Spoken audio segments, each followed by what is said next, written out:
하나님의 부르심을 받은 사명자는 어떤 고통과 위협과 생명의 위협을 당한다 할지라도 사명자의 길을 걸어야 되고, 또 어떤 두려움이 앞을 가로막고 있다 할지라도 그 두려움에 주저앉지 말고 사명자의 길을 가야 된다, 감당해야 된다라고 그렇게 하나님께서 에스겔에게 사명자의 자세를 두 가지로 가르쳐 주었습니다. 오늘은 세 번째 사명자의 자세, 보내신 하나님의 말씀만 전해야 된다는 겁니다. 자신을 보내신 하나님의 말씀만을 전해야 된다. 이것이 사명자의 세 번째 자세입니다. 첫 번째는 어떤 위험과 생명의 위협 속에서도 사명자의 길을 가야 되고, 두 번째 자세는 두려워할 만한 일이 많이 앞에 있다 할지라도 두려워하지 말고 하나님을 신뢰하며 사명자의 길을 가야 되고, 오늘 세 번째로는 자신을 보내신 하나님, 그 하나님의 말씀만을 전해야 된다라고 사명자의 자세를 이렇게 세 가지로 이야기해 주고 있습니다. 7절 말씀에 그들은 심히 패역한 자라. 그들이 듣든지 아니 듣든지 너는 내 말로 고할지어다. 하나님의 사명자로 부르심을 받은 에스겔이 하나님이 주신 사명을 감당하기 위해 가야 할 곳은 하나님께 범죄를 일삼고 반역을 일삼는 그의 백성들이었습니다. 그런데 그들에게 가서 에스겔이 전하는 하나님의 말씀을 그들이 듣든지 듣지 않든지 마음 쓰지 말고 하나님께서 주신 말씀만을 전해야 할 사명이었습니다. 하나님께서 이렇게 에스겔에게 하나님께서 주신 말씀만 전하라고 하는 이유는 가시와 찔레와 전갈의 위협을 받게 되면 사람들은 적당하게 타협할 가능성이 많습니다. 그러니까 위기가 없고 위험이 없고 고난이 없으면, 두려워할 일이 없으면 그냥 하나님의 말씀만을 전하는데, 이런 그 어려움들이 오게 되면 그 어려움을 피해보고자 적당하게 그냥 타협을 하게 되어집니다. 사실 당시 바벨론 포로에 끌려가 있던 백성들의 관심과 소망은 유다의 회복이었습니다. 그리고 그들의 마음속에는 어떤 생각이 있었냐면 하나님의 거룩한 도시인 예루살렘이 절대로 적군의 모든 공격으로부터 멸망받을 수 없는 곳이다라고 생각을 했습니다. 왜냐하면 하나님의 거룩한 도시이기 때문에 하나님께서 지켜주신다, 하나님께서 보호해 주신다라고 생각을 했습니다. 그런데 그들은 하나님께서 보호해 주신다라고 하는 그런 마음만 가지고 있었지 실질적으로 하나님을 떠난 삶을 살다 보니까 하나님께서 그들을 심판하셔서 예루살렘이 멸망당하고 만 것입니다. 그래서 그들 마음속에는 선지자들이 와가지고 선지자들이 외치는 말은 소망과 기쁨의 메시지만을 전하기를 원했습니다. 우리는 다시 회복될 것이고, 그리고 무너진 예루살렘도 다시 회복된다. 그러니 우리는 소망을 가져야 된다. 희망을 가져야 된다. 그런 메시지만을 선지자들이 와서 전해주기를 원했습니다. 그래서 실제로는 선지자들 중에서도 거짓 선지자들이 일어나가지고 이 백성들이 원하는 것처럼 사람이 원하는 말, 우리는 희망이 있다, 소망이 있다, 우리에게는 다시금 희망이 있다, 이것만을 전하는 거짓 선지자들이 많이 일어났었습니다. 그런데 그것은 하나님의 말씀이 아니라 사람의 말뿐이었죠. 왜냐하면 하나님의 말씀은 그들의 죄악에 대하여 회개하지도 않고 심지어 죄악을 깨닫지도 못하고 있는 유다와 예루살렘을 향한 엄중한 심판이 바로 그들의 멸망이었고 포로로 끌려가는 것이었습니다. 그래서 그들에게 희망을 먼저 말하기보다는, 그들의 죄악을 덮어버리고 있기보다는 먼저 당신들의 죄악을 회개해야 합니다. 하나님 앞에 반역한 것을 다시금 돌이켜야 합니다. 라고 엄중하게 회개를 선포하고 그들이 회개하여 하나님께 돌아오도록 만들어주는 메시지가 먼저 선포되어야만 했습니다. 그런데 거짓 선지자들은 적당하게 타협을 하다 보니까, 백성들과 타협을 하다 보니까 그들의 죄악은 그대로 덮어둔 채로 우리에게는 희망이 있습니다. 소망이 있습니다. 다시 회복될 것입니다. 다시 예루살렘으로 돌아갈 것입니다. 예루살렘은 다시금 일어날 것입니다. 이런 메시지만 전하더라고 하는 것입니다. 물론 듣기에는 상당히 좋죠.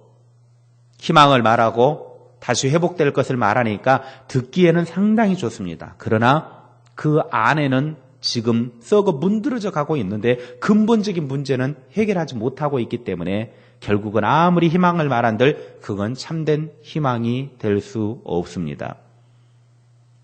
우리는 이 말씀을 볼 때에 사명자들이 어떤 길을 가야 하는가, 사명자들에게 주어진 길이 어떤 길인가를 알 수 있습니다. 사명자들은 아무리 듣는 사람이 기분이 나쁘든지 아니면 듣는 사람들이 그것 때문에 나에게 위협을 하든지 어쩌든지 그것과는 상관없이 하나님이 내게 주신 말씀이라면 그 주신 말씀 그대로를 전해 주어야 할 책임이 있다라고 하는 것입니다. 하나님의 보냄을 받은 사명자는 자신이 하고 싶은 말을 해서는 안 됩니다. 사람들이 듣고 싶어하는 말도 해서는 안 됩니다. 하나님의 말과 자신의 말을 적당하게 혼합해서 말을 해서도 안 됩니다. 하나님께서 말씀하신 내용의 일부분만을 전해 주어도 안 됩니다. 하나님의 보냄을 받은 사람들은 오직 하나님의 말씀만을 전해 주어야 합니다. 에스겔 시대와 마찬가지로 오늘날에도 주의 백성들에게 여전히 선포되어야 할 것은 오직 하나님의 말씀입니다. 전하는 자들이 제일 주의해야 될 것은 하나님의 말씀을 빙자해서 사람의 말을 적당히 전하는 것입니다. 적당히 타협하는 것입니다. 사명자들이 하나님께서 주신 말씀대로 하지 않으면 그것은 하나님의 이름을 빙자한 아주 나쁜 것입니다. 말씀을 전하는 자나 말씀을 듣는 자들이 조심해야 될 것은 성공과 행복을 보장해 주는 메시지입니다. 귀에 듣기 좋은 말씀입니다. 복 받아라. 잘 될 것이다. 덮어놓고 은혜 받아라. 아니요. 복음의 핵심 가운데 하나는 무서운 심판의 경고와 철저한 회개의 메시지입니다. 예수님께서도 이 땅에서 공적인 사역을 시작하실 맨 처음에 외쳤던 것이 회개하라. 천국이 가까웠느니라 그랬습니다. 회개하지 않으면 안 되기 때문에 그들에게 당신들 행복하십시오. 당신들 복 많이 받으십시오. 당신들 잘 되십시오. 건강하십시오. 이걸 외친 것이 아니었습니다.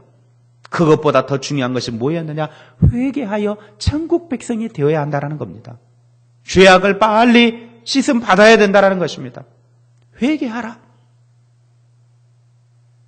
예수님도 이 땅에 처음 사역을 하시면서 외치는 말씀이 백성들을 향하여 회개하라.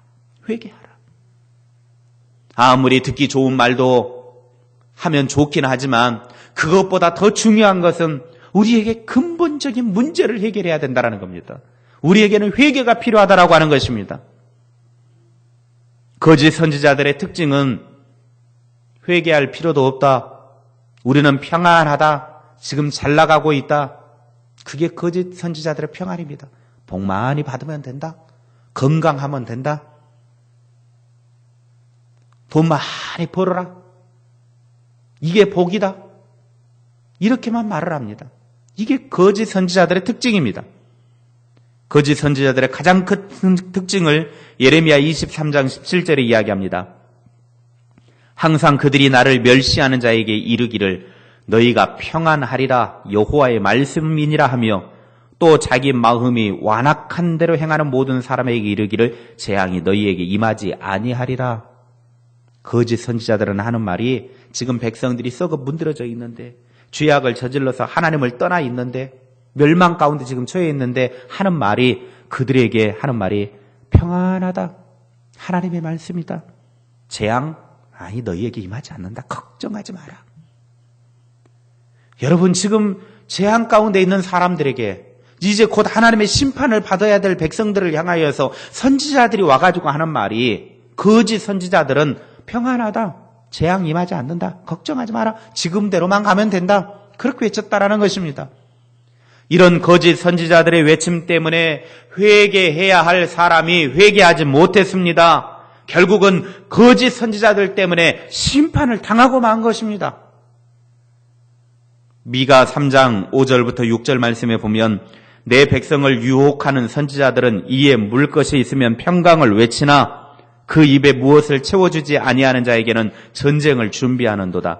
이런 선지자에 대하여 여호와께서 이르시되 그러므로 너희가 밤을 만나리니 이상을 보지 못할 것이요 어둠을 만나리니 점치지 못하리라 하셨나니 이 선지자 위에는 해가 져서 낮이 캄캄할 것이라. 거짓 선지자들의 외침 때문에 거짓 선지자들뿐만 아니라 모든 백성들이 멸망당하게 되더라고 하는 것입니다.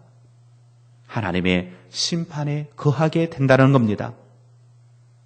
여러분, 하나님의 부름을 받은 사람들이 하나님의 말씀대로 순종하지 못하면 그 사람 때문에 다른 사람들까지도 구원받아야 될 사람이 멸망에 이르르고 만다라고 하는 겁니다. 거짓 선지자들이 외친 그 외침 때문에 평안하다, 우리에게 재앙이 임하지 않는다, 회개할 것도 없다, 지금 이대로만 살면 된다. 결국 백성들이 회개하지 않음을 통해서 심판을 받았잖아요. 멸망을 받았잖아요. 하나님의 말씀을 똑바로 전했으면 이사야나 예레미야나 에스겔처럼 정직하게 하나님의 말씀만을 전했다고 하면 생명의 위협이 온다 할지라도 하나님의 말씀만을 전하면서 심지어는 왕에게까지도 가서 회개해야 합니다라고 외쳤다고 하면 백성들이 왜 회개하지 않았겠습니까? 그들이 멸망 가운데 임하지 않았을 것입니다. 그러나 수많은 거짓 선지자들이 불같이 일어나서 백성들을 향하여 회개를 선포하기보다는 백성들과 타협을 하면서 자기의 이득을 취하고 평안을 말하고 적당하게 권세나 얻고 세력을 차지하고 돈이나 얻고 그렇게 하다 보니까 백성들에게 쓴소리를 하지 못한 것입니다. 하나님의 부름을 받은 사명자의 평가 기준은 사람들의 반응이 아닙니다. 일을 얼마나 많이 했느냐, 그것도 평가 기준이 아닙니다. 하나님께서 평가하시는 사명자의 평가 기준, 그것은 과연 그 사람이 하나님께서 원하시는 것을 얼마나 전했는가 하는 것입니다. 하나님께서 원하시는 것을 얼마나 전했는가. 아프리카 오지에 선교사로 가 있던 분이 수십 년 동안 선교사로 사역을 했지만 딱 한 사람밖에 전도하지 못하고 마지막 은퇴를 했다고 합니다. 사람들은 평가를 합니다. 선교사로 아프리카에 가가지고 수십 년 동안 선교 사역을 하면서 한 명밖에 전도하지 못했다니 이거는 실패다. 수많은 그동안 들였던 돈들 한 명밖에 전도하지 못했으니 이것은 실패다라고 모두가 그렇게 말을 했습니다. 그러면 그 한 명밖에 전도하지 못한 게 실패입니까? 사람의 기준으로 보았을 때는 그것이 다 실패했던 것 같고 수많은 돈이 낭비된 것처럼 생각을 합니다. 그러나 하나님의 입장에서는 달랐습니다.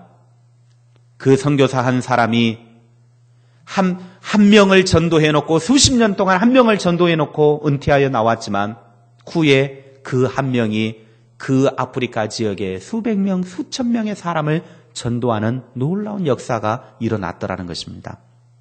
하나님의 입장에서 보았을 때는 그 한 사람을 전도했지만 그 한 사람이 하나님의 평가 기준에서는 정말 잘한 것이었다라는 겁니다. 사람의 기준은 실패했다라고 말하지만 하나님의 입장에서는 성공했다라고 그렇게 평가하는 것입니다. 하나님의 일을 위해 부름을 받은 사명자들은 사람들의 반응에 민감할 것이 아니라 자신을 통하여 말씀하시고자 하시는 하나님의 목적에 충실해야 합니다. 나에게 주신 이 사명을 감당하면서 이 사명에 충실하는 것, 하나님이 내게 맡겨주신 이 사명에 충실하는 것, 그것이 우리들에게 필요합니다. 오늘 하나님의 사명자로 부름을 받은 우리들이 과연 어떤 자세로 사명을 감당하고 있는지 돌아보았으면 좋겠습니다. 어떤 고난과 위험과 생명의 위협이 와도 내게 주신 사명의 길을 가야 하겠고, 두려워할 만한 일들이 우리 사명의 길 앞에 아무리 놓여 있다 할지라도 하나님을 신뢰하며 나를 보내신 하나님을 의지하며 당당하게 사명의 길을 걸을 뿐만 아니라 사람에게 듣기 좋은 말 적당하게 하는 것이 아닌 하나님의 말씀만 전하여 하나님께서 원하시는 것을 할 수 있는 우리 모든 사명자들이 되기를 주님의 이름으로 축원합니다. 하나님은 우리가 이 땅에 살아가면서 하나님의 부름을 받은 사명자이기에 그 사명자가 가는 자세를 우리들에게 가르쳐주면서 우리들이 그렇게 길을 가야만 올바른 사명을 감당할 수 있다라고 하나님은 가르쳐주고 있습니다. 우리 모두 하나님 앞에 부름을 받은 사명자로서 에스겔에게 주어진 이 사명자의 길이 오늘 나의 길이요 내가 가야 할 길임을 알고 우리 모두 사명자의 길을 올바로 걸어가 나를 살리고 가정을 살리고 주변을 살리는 그런 하나님의 사람들이 다 될 수 있기를 주님의 이름으로 축원합니다.